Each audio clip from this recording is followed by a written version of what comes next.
All right, so there's 4 of them that are due on Wednesday. There's 141, I think it's 142, I think. Yeah, 142, and then 151. Or no, is it 152? I can't remember these numbers. 151? And then 152? There we go. So let's kind of have a look, and let's talk a little bit about what what the important aspects of these things are. So here's the first one.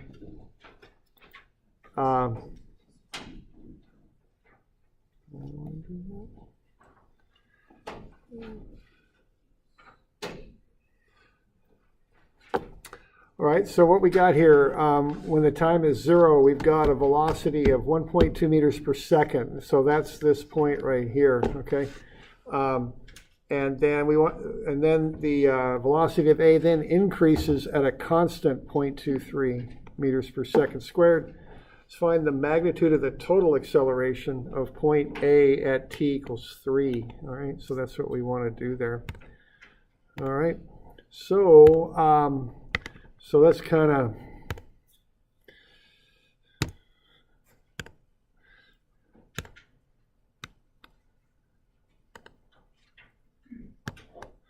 all right, so now total acceleration. Okay, so let's have a look at that. So what A total is what? If you want to go with vectors, you could say that it's AN plus AT. So normal and tangential is how I'm expressing that. Now I'm doing that because this is the normal way I write the total acceleration. Also notice that we're given the velocity of A. We're not given angular velocities here. We're given the velocity of A. So this will fit a little bit better into what we know about normal and tangential acceleration. Okay. So what this means if we do this with scalars is A total will be the sum of the squares. The square root of the sum of the squares, I should say. Okay, like so. Everybody good with that? So do we got any questions on this for starters? Anything coming up with this one?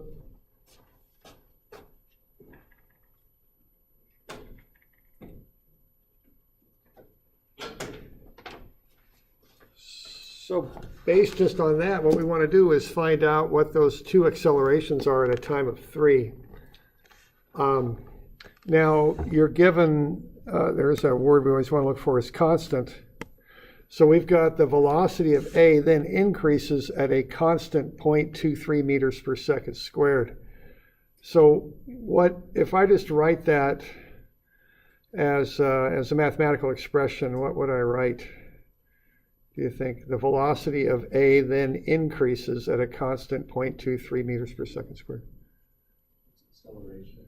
Yeah. What kind of acceleration is it?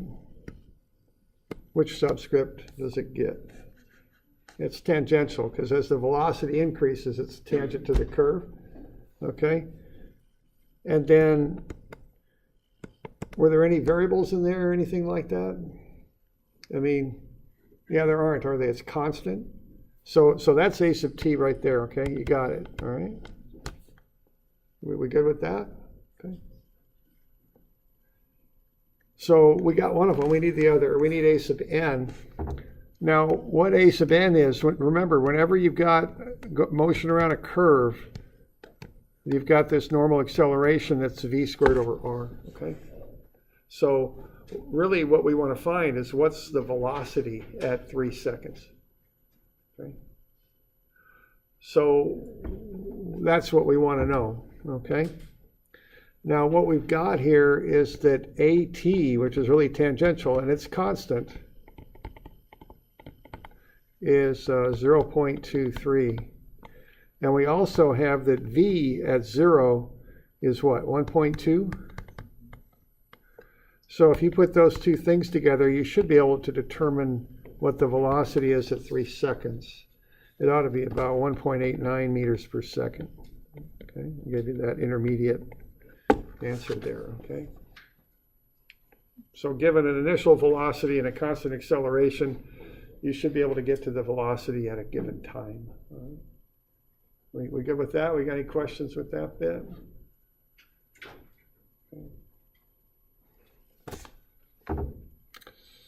All right, and then once you've done that, probably what you want to do next is realize that the normal acceleration then at a time of 3, so a sub n at 3, and I don't know, I'm getting a lot of subscripts on there.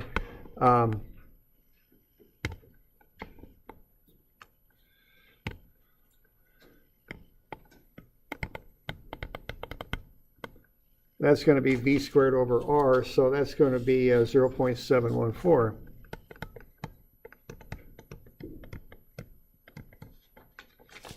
Meters per second squared, and then we should get that the total acceleration there, as expressed as a magnitude, is an squared plus at squared, normal and tangential, and that's 0.751.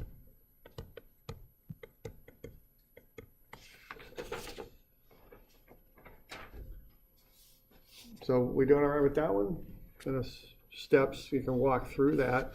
And really, I think you want to be seeing the kind of how this stuff ties together. Notice there's kind of a relationships between tangential acceleration and velocity, and then once you have the velocity using the tangential acceleration, you can then get the normal acceleration. And that's kind of a common chain of events, or I don't know, a way you figure stuff up in here, okay? So you kind of start with the tangential acceleration, you use that to get the velocity, then you use the velocity to get the normal acceleration. That's kind of how that sequence went. Okay? So we got any questions with that business? Are we doing all right? Okay. Okay.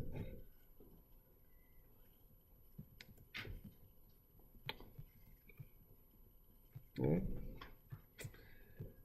Okay, so that's a windmill there. Now we got another one that's somewhat, or actually quite a lot like it, but it's a car going around a circular track, 90-meter radius on the track.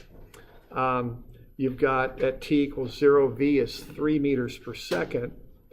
And then here's that that wording, okay? And this comes up so often. You want to be able to take that and do things with it, okay? You want to recognize that sentence, the way it's worded, and you want to be able to do things with it, okay? And what does that say? The velocity then increases. So again, we've got the velocity increasing. And I was thinking, I think a lot of us go from here and end up driving to Corvallis one time or another. You go down south, you head out of the parking lot, you go west there a little ways, and you curve around Looney Lane and you head south, and then it tees into Route 34, I think it is. And then you turn right, and then you're merging, right? So you gotta jump on the gas, right? And your accelerator increases, right? Your speedometer increases. You go faster. That's what we're talking about here. The velocity then increases. It's putting your foot on the gas, pushing that to the floor, and kind of rocking back in your seat a little bit, and down the road you go. That's tangential acceleration. That's what that is. All right.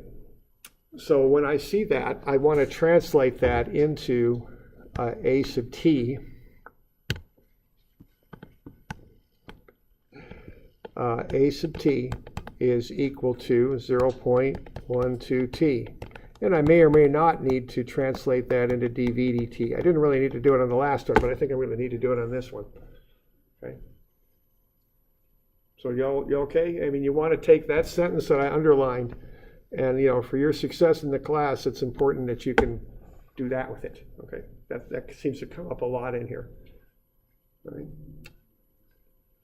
All right, so now what we've got is, this time it's variable acceleration, okay, is what you got going on here. Because what's going to happen here is, as the time changes, so will the acceleration. All right, so when I've got variable acceleration, what do I got? I got v is ds dt, a is dv dt, and ADS is VDV, okay? Well, that's how I can analyze it. See, my goal here is similar to the previous problem, where I want to get I've got tangential acceleration. I want to get velocity, and then I want to get the normal acceleration. All right. So I want to get out of that dv dt, and I want to get that dv turned into a v. That's what I want to find. And to do that, I'm going to do that stuff we were talking about earlier, where you split the differentials, integrate, and all that. Okay. So what you're going to do here, you're going to start with your 0.12 t is equal to dv dt. And then you're going to integrate, right? And the other thing you're going to do on this is you're going to watch your limits when you integrate. Okay. And when we're looking for limits, we're looking for expressions that indicate at such and such a time, such and such, the displacement or the velocity or whatever is this. Those are matching values that go in as limits. You want to get into that habit. All right, so you're going to work through that, and what you're going to find here eventually is that v at, I've covered that up, 7 seconds? Yeah.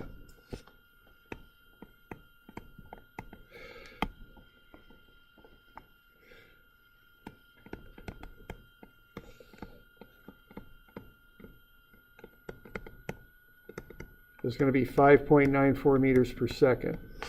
Okay? So you're going to be able to work through that, and you're going to do that one on your own because you need to know how to do that. All right? So you're going to kind of split those differentials. You're going to integrate. You're going to put in the proper limits, and you're going to get to the fact that the velocity at 7 seconds is 5.94 meters per second. Okay? So we got any questions on that bit? Okay.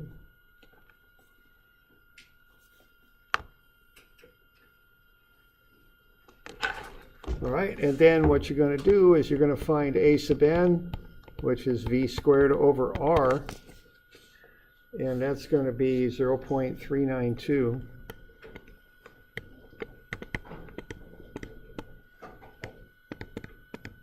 And then what you're going to do is find a sub t, and this is all at 7 seconds, okay?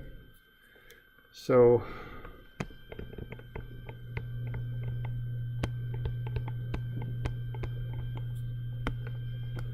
okay, this is going to be the tangential acceleration, and what that's going to be is 0.84. And then we're going to find the total acceleration by taking the square root of the tangential and the normal. Okay? And when we do that, we're going to come out with 0.927. So very similar to the last one. You get the tangential acceleration, you use it to find the velocity, then you square the velocity and divide it by the radius, and that gets you the normal acceleration. Okay? And then you're going to also then find the tangential acceleration at 7 seconds and take the square root of some of the squares to find the total acceleration. Okay, that's how that goes. So, are we doing all right with that?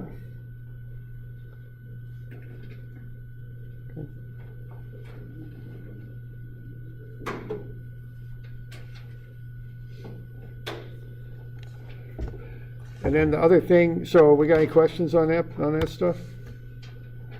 Okay. So as that car works its way around the road, the tangential acceleration, that goes that way. That's tangent to the curve. Of course, that's where the name comes from. That involves the car speeding up, because that's the direction you speed up. You speed up down the road. But there's also the normal acceleration, which I think in physics you might have called centripetal or something like that. We call it normal. Same thing. That goes into the center. That's got nothing to do with speeding up. That has to do with the fact when you go in a circle, you're changing your direction. And that causes that acceleration into the center. Okay? So just understand the difference between those two things. And that the total acceleration then is the vector sum of the two. Okay? So I'll write out total because I don't want to put a t on there because it'll look like tangential. But the vector sum of the two is the total. That's what we're doing there. We're adding up two vectors to get the total. Okay. Questions on any of that stuff? And this is important stuff about dynamics to get that. So again, you'll see something like that in some form on the test. I don't know what form and how or why. Well, I know why, but it'll be on there in some form. So just kind of get that stuff figured out. Okay, that's kind of an important concepts there. Right? Okay. And the reason why it's on the test is because it's important. That's why this stuff ends up on test. All right. So that's normal tangential coordinates. And notice how that data was presented. The velocity increases at 0.12 t. See, that fits very well into the normal tangential approach. Here again, the velocity increases. That's dv dt is what that is, all right? And that's tangential acceleration. And that's expressed as velocity, okay? And the reason I kind of point that out is to contrast it with this one. Here we're talking about a velocity out from the center, and we're also talking about angular type motion. That fits polar a little bit better, okay? And also on this one, if you kind of visualize what's happening here, we've got an ant on a disc that's rotating. If you combine the outward motion and the turning, you get spiral motion is what you get. And when you see that, you want to think polar, okay? So when you see spiral motion, polar is the easiest way to analyze that. You set your coordinate system origin at the center of rotation, and you analyze it from there. All right? And okay, so the tip-off on this is that it's spiral motion. In this case, an ant walks outward. So if I've got that, what I'm going to want to do with it, when I see that, what I immediately think of is kind of setting up a table, because I've got these 5 variables to put in there. And rather than kind of getting them piecemeal and trying to put them into an equation, what I want to do here is get them figured out, all 5 of them. And then once I've got them figured out, then I can plug them in. If 2 steps is a lot easier to me on this than kind of doing it kind of piecemeal and plugging stuff in as I go, all right? So I want to get those 5 things figured out. And so what I would do then would be to look at the information I'm given. Okay, an ant starts from rest at the center of a flat rotating disc, kind of like an old LP record, spinning on a turntable, you think about that, and walks outward with an acceleration of 0.2 meters per second squared. So the thing's starting at the center and walking outward. So it looks to me an awful lot like this would be 0.2 outward acceleration from the center. The disc starts rotating at the instant the ant starts to walk and has a constant angular acceleration. Notice the word constant of 1.2 angular acceleration. So that looks a lot like 1.2, right?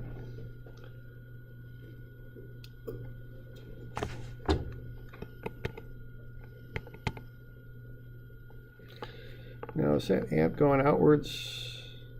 Okay. All right.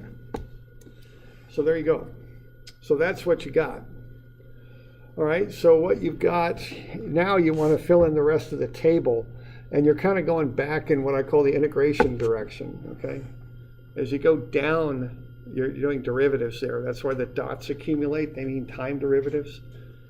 We're going to go back the other way, so it's kind of an integration thing. Now you do have constants, so you don't really have to integrate. You could do this in other ways as well, but let's do it a little different way so we can kind of see what's going on here. All right, so, okay, let's bring that down maybe. We'll go one more, a little much. 90, okay, we'll try that. All right, so what we got there is theta dot dot. What that is d theta dot dt, right? And that's equal to 0.12. Everybody okay with that? A dot just means a derivative with respect to time. Now, if you set it up that way, you can integrate it, okay? So we got d theta dot dt, which is theta dot dot, and that's equal to 0.12. We can go d theta dot is 0.12 dt, and then you can integrate. Okay? And we're given that the angular velocity is 0 when the time is 0, so we'll go out here to theta dot, and then we will also go here to t. And then when we integrate, the integral of d theta dot is just theta dot, and that's going to be going from 0 to theta dot, and that's going to equal 0.12 t, and that will go from 0 to t. And then we can plug in the limits, okay? So theta dot is 0.12 t. Now there might be easier ways to get there, okay, but that's kind of using an integral approach. There might be other ways you could figure that out. You mean 1.2 instead of 0.12? I probably do, yeah. What did I do there? Is it 1.2? Thank you, yeah. Okay, my bad. So let's get that fixed. I got a typo here. Thanks. Something didn't look quite right there, so 1.2.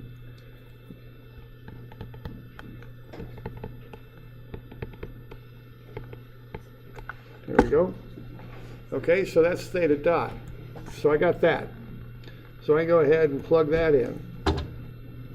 All right, and that's going to be 1.2 t. Now this is constant, and you might, all right, so you can walk this back, and what you'll do is you get 0.20 t, and then you'll get 0.10 t squared, and I'll let you do that. You know, those are what the things come out to be, right? Because it's constant, so you just walk it back is what you do. Okay?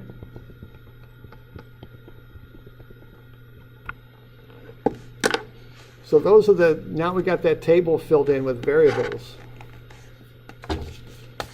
So are we doing okay with that? David, Yeah. why isn't R just 1.8 meters? Okay, R is not 1.8 meters. That's a good question. That's kind of I think it's called a red herring or something. See, the R by definition is where the ant is. So R is that. The fact that the actual radius of the disk is kind of irrelevant, because what matters is where the ant is on the disk. So that's kind of a distractor or something. Yeah. Other questions?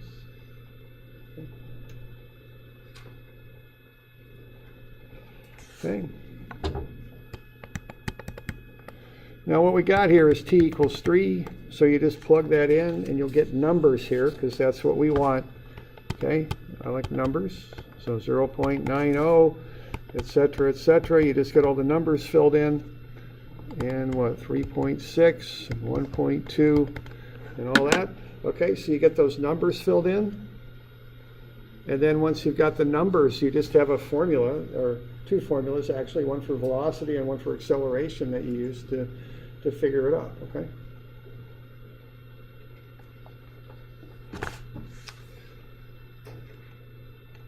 So we're doing all right with that? So, and that's kind of the general process on this. You know, if you like football, what quarterbacks make reads, right? They look, they go, okay, zone defense over here. Here's what I'm going to do. So that's kind of like that. You see this problem. Oh, that's spiral. Okay, I'm going to go polar. Okay, I'm doing polar. I'm going to do this. Okay, just step by step. That's kind of how I think about this stuff. You know, and once I got polar, I fill in the table. Once I got the table, I fill in the equations, okay? And the equations are right there. You're just plugging into them. So when you do the velocity, when you plug in, what you're going to get is 0.6 for the radial, and you're going to get 3.24 for the transverse. And then once you plug into the acceleration equation there, plug all that stuff in, you should get negative 11.46 for the radial and 5.40 for the transverse. Okay, you're just plugging the stuff above in is what you're doing. And then to find the magnitudes, it's just these are vectors that are at right angles to one another. So you square them, add them up, and take a square root. That's what you do.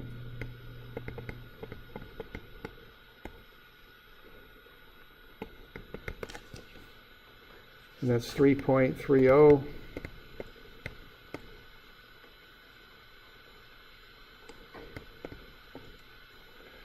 And then you can do the acceleration.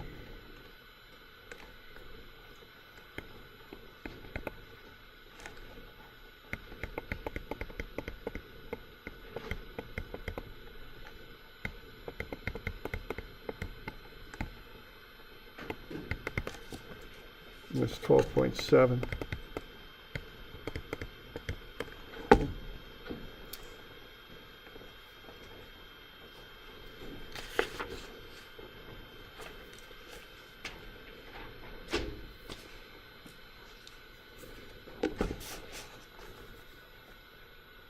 So we're doing all right with that? Any questions on that?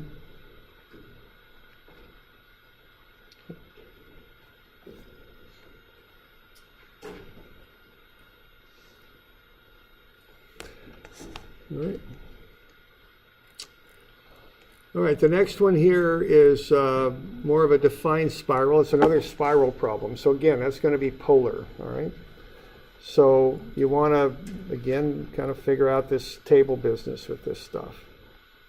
So what we have here is we've got a car traveling on a spiral section of road, and they do use spiral curves in roads sometimes. And we've got the equation for the spiral. R is 380 times the angle in radians. And we've got the angular velocity. Again, see, that'll fit well into polar when you're given an angular velocity. 0.04 radians per second, constant, all right?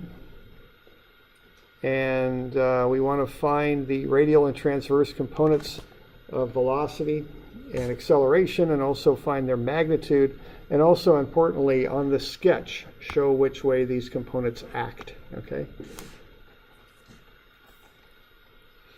All right, so once again on this one you're going to want to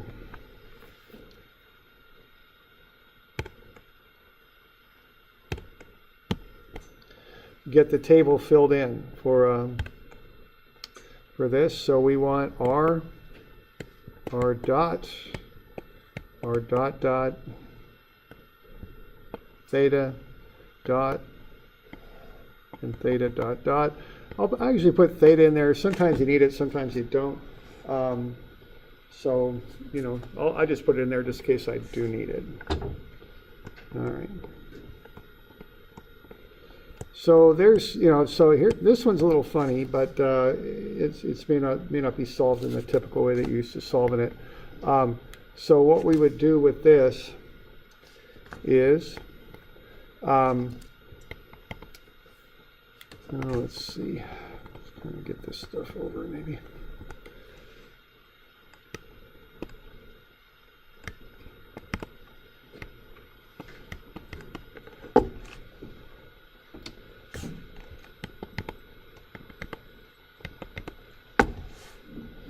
All right, so there we go. So let's kind of look at what we got. We've got the angular velocity of the car is a constant 0.04. Okay, so that sounds a lot like theta dot. Okay. Now the key word on the next step is that it's constant. So if you have a constant angular velocity, what does that say about your angular acceleration? It doesn't exist. Yeah, it's zero. Okay. All right. Now what we want to know is what's happening when theta equals 60. Now we're basing our stuff on radian measure, so 60 degrees is the angle, and that equals 1.047 radians. We're going to need that, so I'm going to put that down there. Now I'll comment that I've had people say, and I understand why they're saying this, they want to integrate to go back here. But you can't always do that, and the reason on this one is you've just got a number for theta dot. You don't have a function. Now, if a number is constant, or if a number, how shall I say this? You just don't, and so you can't really just integrate 0.04 back to theta because you don't really have the information about time to really know what to do with it. Those dots mean time derivatives. You can integrate it back, but you don't know where your starting points are. So you can't really do much with an integral on that. So sometimes these problems are a little simpler than you might have had before in math or something like that. So the angle is 60, it's given, okay? That's all I'm doing. I'm not doing any calculations to get back to that. I'm just looking at it, and it's 60 degrees, okay? So it's 60. That's all there is to it. All right, now what we got here for the R, that's based on the polar function there for the spiral, so 380 times whatever theta is. Okay. So when t is equal, or excuse me, when, so what's theta equal to? Right there, okay. You've got it, okay. So just plug it in. Okay. So you can plug that in, and you're going to get R, and R is basically 398 near enough, okay? All right, now what we know is we don't have any direct relationship between theta and time, so we can't really do much on a derivative on that, but we can express it like this, 380 theta dot, and 380 theta dot dot, okay? Now that's really all you can do because you're not given explicit information about how theta relates to time. That isn't what you're given on that. But you've got expressions for theta dot and you got them for theta dot dot, okay? So you can just go ahead and get that put in there. You all okay with that? I mean, this is almost simpler than it looks in some respects, okay? You can't really do much with theta. I mean, you do have some information that links it to time, but it's basically that d theta dt is 0.04. I mean, that's really what you're given. And what theta dot is d theta dt, right? So you can just plug that right in there, see? So you can plug in the values from this column, plug them in here, see? And you can use that to figure out information about the distance there, the r dot and the r dot dot. All right, so that'll get you 15.2 and that'll get you 0. Okay, so that's how this one works. So filling in these tables can be different. It's a little bit situational. It just depends on what particular problem you're working on.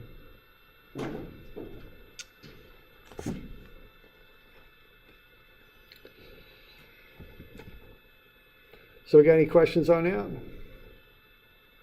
Okay. So again, what you're going to want to do is just fill in these equations. So V is going to be 15.2, I think, in the radial direction, and 15.92 in the transverse. And then the acceleration is going to be negative 0.637 in the radial direction and 1.37 in the transverse.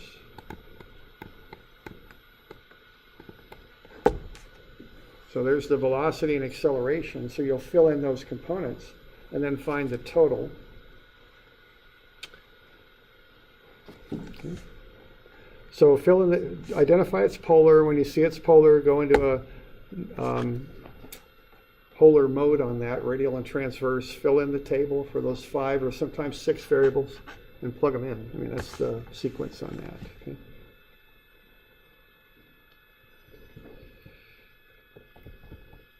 So we got questions on that? Okay.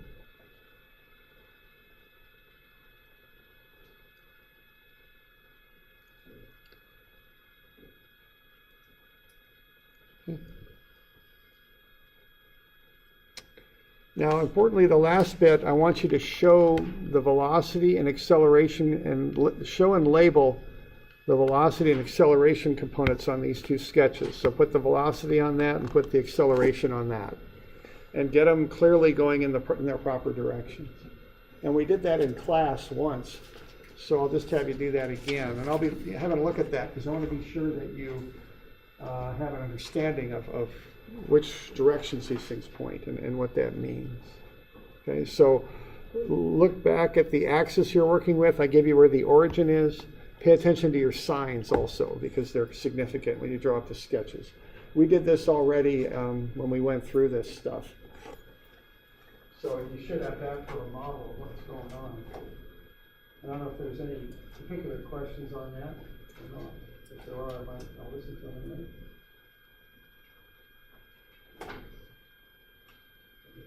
So, but just to get full credit on the problem, just be sure to do that. And also, for the understanding, be sure to do it. 2:30 is where we did it in class.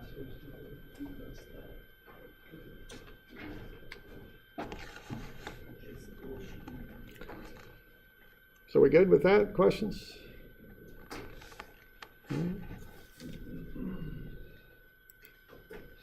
All right, so that's what's due tomorrow. That's what's coming due. All right.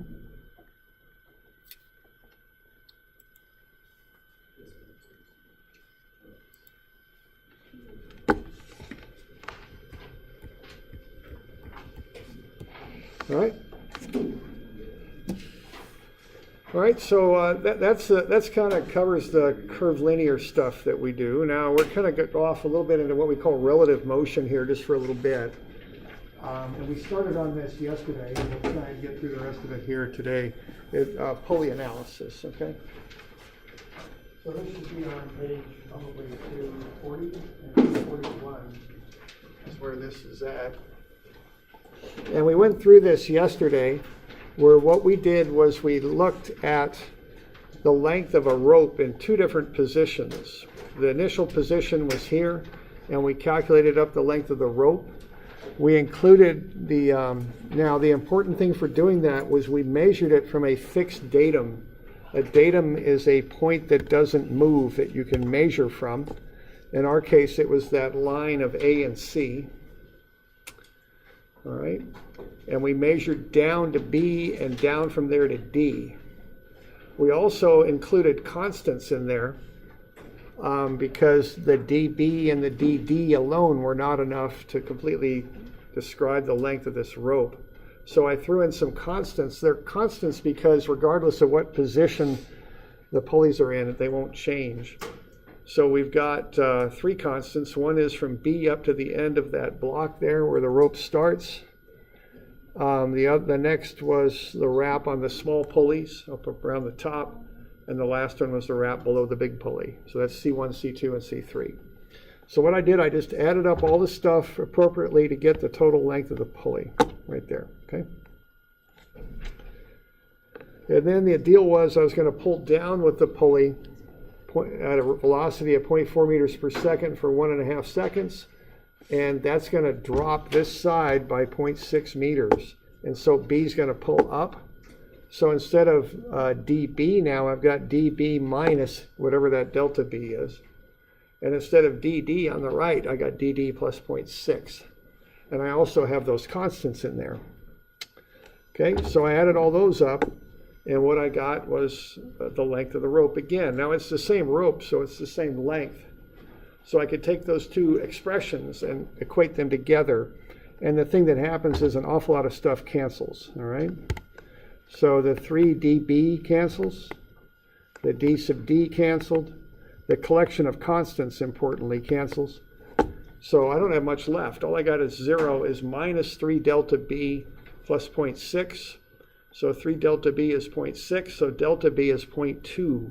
That's how high that weight and the pulley associated with it go up. It's a third of the 0.6 that we pulled the rope down. Okay.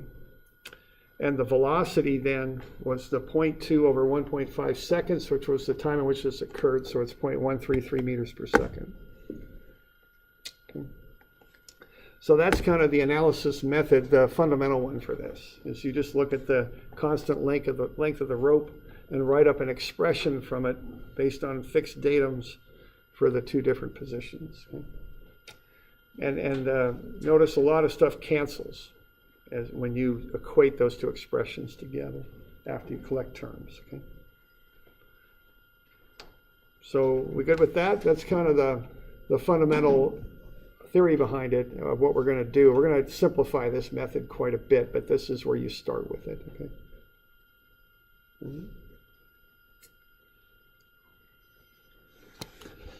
All right, so let's look at method number 2 on the next page, which is based on this, but it's simpler. Okay. Method number 2, we know the velocity of d. It's 0.4 meters per second. Okay. Using the length is 3, we have that initial length was 3 times that distance b, okay, plus the distance to d, plus the collection of constants. Now, in practice, the constants don't change from one position to another, so you normally just ignore them. You don't even bother with them, okay? So what we get is that the length of the rope is 3 times db plus d sub d plus a collection of constants that really don't matter. Okay, so we're measuring this d sub b distance, and I've got, what, 1, 2, 3 of those, and then from that same datum, that fixed datum, I'm measuring down for this d sub d. I've got one of them. And the sum of those plus a collection of constants is the length. Now what I can do is I can take a time derivative of that expression. So when I do that, the length is constant. The length of the rope doesn't change, so that always goes to 0. And when I do these time derivatives, the distances change to velocities. So what I get there is that 0 is 3 times vb plus v sub d. And I can solve that algebraically then. I can get vd as minus 3 vb. And I know that v sub d is 0.4. I'm given that. That's going down, and I'm kind of measuring down, so I get vb is negative of that, so vb is up a third of 0.4. It's negative 1.133. So that's normally how you do these. You measure from a fixed datum to moving points. You come up with an expression for the length of the rope, and then you take a time derivative to get the velocity. Okay? And it's based on the longer approach we took on the previous page, but it's quicker. All right? So that's basically how you want to approach these. Now, if you get into, now this method, now there's even a shortcut further yet. And, you know, the basic concept of this is you got one, this is one rope. You're pulling down here on one side, and you got 3 connections to the pulley. So the pulley's going to move up a third of how far down you pull the rope. All right, that's kind of the deal with this. That's really what it boils down to. And these are called block and tackle systems. For simple block and tackle systems, that's all there is to it. Now you can get into complex block and tackle systems. You can certainly do it in dynamics books because they seem to like drawing up some really crazy ones sometimes. But for simple ones, that's really all there is to it. You got 3 ropes connecting to the big pulley. As you pull down on the one loose end, you're going to triple that basically. So what you're really doing here from the point of view of physics is you're tripling the force. See, you can pull down with 40 pounds, and what you'll exert on that pulley is 120. So this is a machine. Its purpose is to amplify the force that you're applying. But there's no such thing as a free lunch, right? So what you're paying for that is distance. You got to pull that rope 3 times as far as the pulley's going to move up, okay? But you're tripling your force. That's really the bottom line on this, okay? But this method I'd like you to kind of get used to because you might need to employ this sometimes, okay?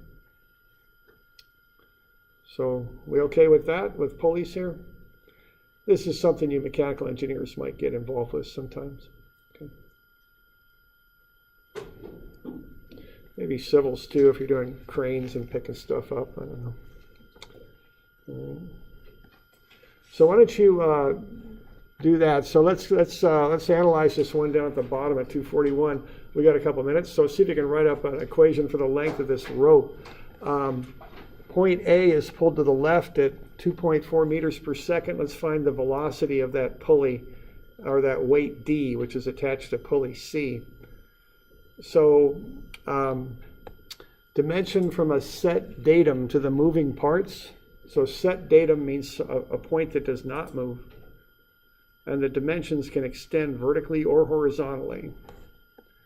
So why don't you pick a point there that isn't going to move and dimension to the moving parts on the rope from it. A little spelling problem there, but I guess that can be said generally of me. I have spelling problems, but there you go. Okay. All right. So where would you dimension from, do you think? What's the set point that might be a good place to start dimensioning from?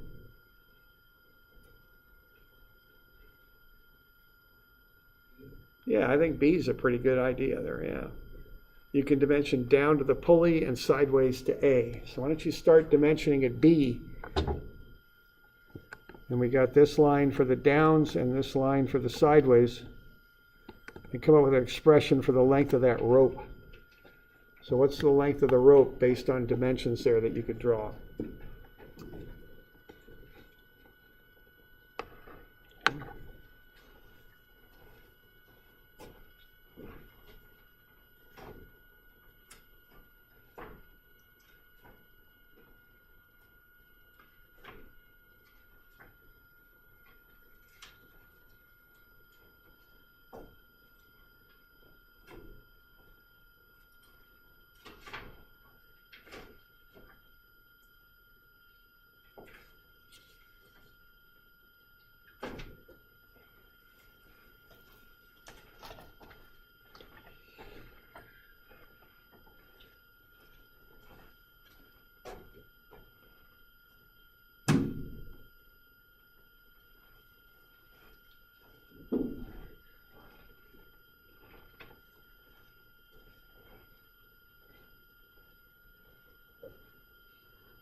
So your goal there is to come up with an expression for the length of the rope. That's the goal here. And then once you've got that, you take time derivatives on it to get to the velocities of one with respect to the other. With A and C, you want to relate those together with velocities.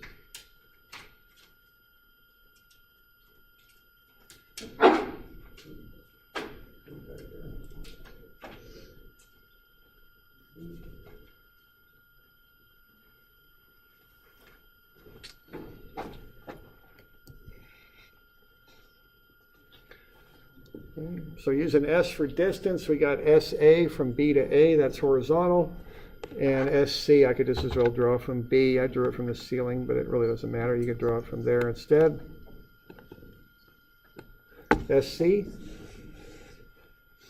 So if I ignore the wraps on the pulleys, which are just constants, what's the total length of that thing? What do I got? Yeah, two of them. Yeah.